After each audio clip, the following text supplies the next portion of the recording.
I'm finishing this year by reading this book by John Green called Everything is Tuberculosis. I heard one of his interviews and I was really intrigued by the book, not just as a physician, but also as somebody who is just curious about human history.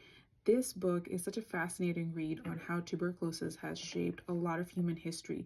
How when we don't understand things, we try to fill that gap by making things up, by using morality, by using our judgment. When we don't understand things, how do we cope with them?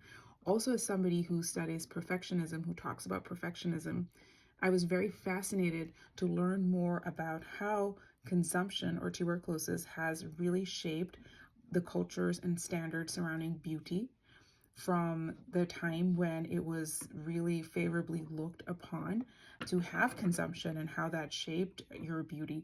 So I invite you to read this. It's an interesting read. It's not a light read, but it's definitely an interesting read because a lot of those standards that were set at that time continue to be pervasive.